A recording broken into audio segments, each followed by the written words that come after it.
Why are these standing stones in vulvar formations?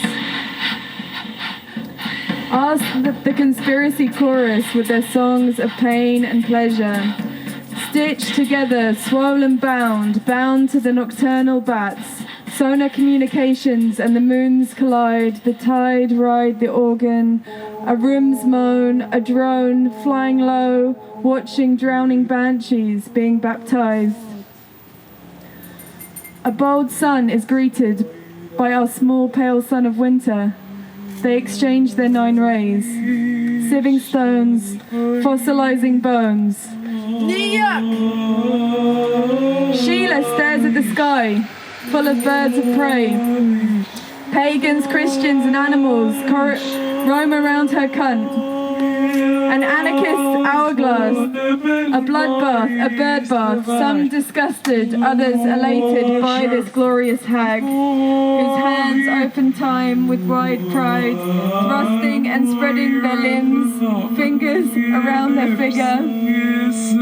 A soft queer snowman with chalky features positioned at the primordial gateway into the places between life and no life.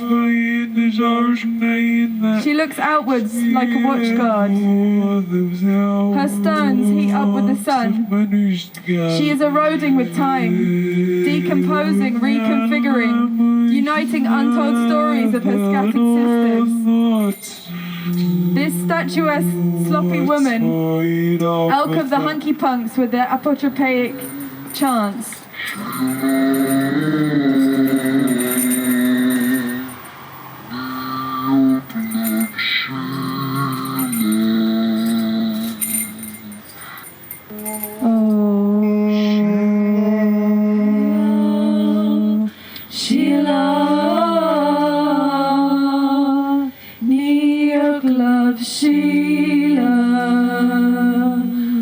At the body of stones, stones older than human language.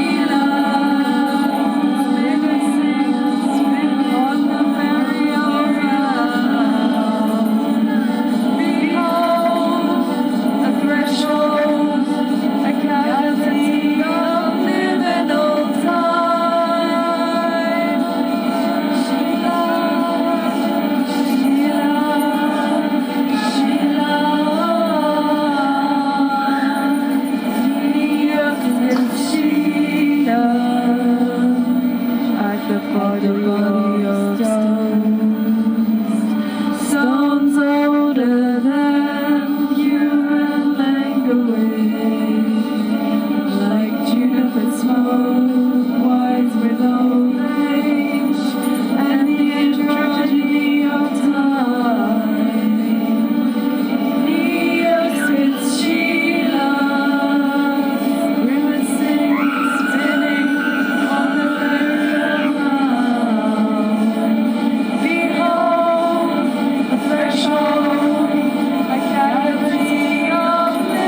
altar.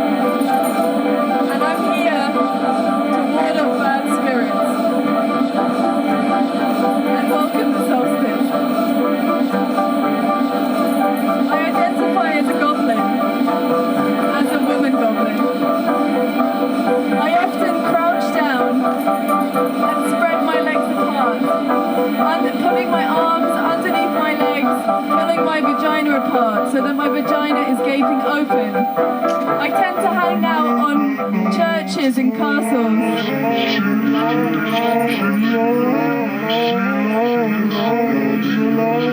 My Like you, I'm here for the solstice. I will begin with I'm going to read you some Vagina Loquens folklore, alongside of some contemporary vagina references and other myths. We can begin with speaking about the... What is this, man? Stop! What are you doing, man? Stop with this, man! Hex. Well, I'm going to begin with thinking about the oral tendencies of the vagina dentata, the fear of castration, and the toothed vagina. Arm to the teeth. So the Jimson weed, or the Datura mythologies, is in the same family of plants as the belladonna, or deadly nightingale, and is used in some Native American Hopi rituals for its hallucinogenic qualities, which can be fatal. Tisamoda, a kind of madness of sexual frenzy associated with the seeds of the Jimson weed, becomes personified in the Hopi narrative, where the plant's spiny seed cases come to represent the toothed vaginas of the sexually vicarious Sinomane women. As in the New Mexican Zuni myths, wooden phalluses are used to knock out the teeth of these monstrous females' vaginas.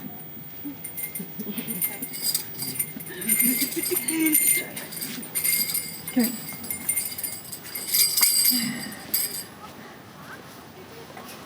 Freud thought that Medusa, with her hair made of coiling serpents, was the epitome of the fetish object. She was the terrible made visible. Her wreathing serpentine hair was the observable manifestation of her hidden genitals. Each phallic snake's mouth is a gaping toothed vagina, and sometimes her mouth is gaping too.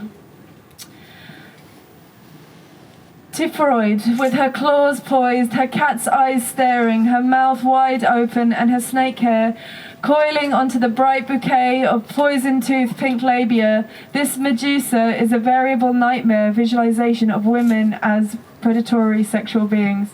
Fuck you, Freud!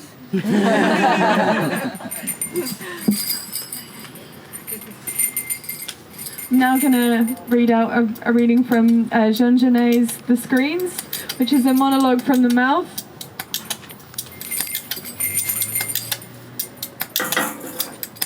It has been written and rewritten from 1955 and 1976. Are you San Simone's mouth? I am. Then where were you born? Born at Beaucanez. Died in Annamar. Very well. And your wound? How were you wounded? 2 bullets in my chest. 1 remained. Very well. And at what time exactly did you die? Enough! I've said enough. What do you want to know? As you like. I know you're not easy to deal with, but then neither am I. It seems you've ordered the women of the village to keep me from mourning, is that true? I didn't want you at my funeral. Where did said come from, my belly or yours? And is my belly any different from those of those other women? Am I a different kind of mother than the other women? I was dead and not yet buried. I was still part of the village. I had the same itching in my hair, on the soles of my feet, on my back, and the men and women of the village. And now that you are unable to scratch yourself, much less, despite all the weight of the earth, I feel much lighter. I am about to evaporate. It's a good thing you didn't wait and that you came this evening. All my juice is seeping into my veins of the cork trees and the heads of the lettuce. I'm wandering through the land.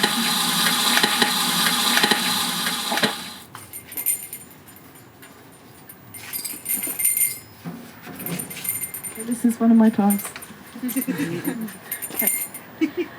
Tongue, slippery tongue, tonight's meal swallowed by tongue, my tongue, sweaty top lip, top of the lip, fulcrum arch, kicking up crumbs, round the mouth, toothpaste even, tongue glued inside, infinite ox, tongue, a scar from a dated tongue, piercing, wisdom, spittle, bubbling tongue, teeth at house, tongue, a dog's shining gum, now chewing gum, tied to roof of mouth, saliva, larvae, none, tongue, don't swallow your tongue, don't speak, just fuck, tongue, on nipple, on other nipple, tongue, hand, right hand, warmth, vein, under the tongue, pink, red, blue, circuit, tongue, popping, candy, archaic liquor on my tongue. So, now we will move to the fables, or the fabliaux, recounted by the Itinerant jongleurs. They were immensely popular in medieval France. Around 160 of these fabliaux texts, some dating from as early as the 20th century, are still in existence, many of which have the Vagina Loquens, the talking vagina, at its core. Du Chavelas Fabliaux, undoubtedly an influence on the writer Denise Diderot. As well, we see it maintains the traditional playful preoccupation with the human body, but pushes it further. The magic in this particular tale is its ability to make women's genitals speak. For if a vagina can be toothed like a mouth, why might it also not speak like a mouth? And it is a coincidence that Diderot wrote the encyclopedia, and yet he is unable to find any suitable terms for this mysterious body part. Fuck you, Diderot!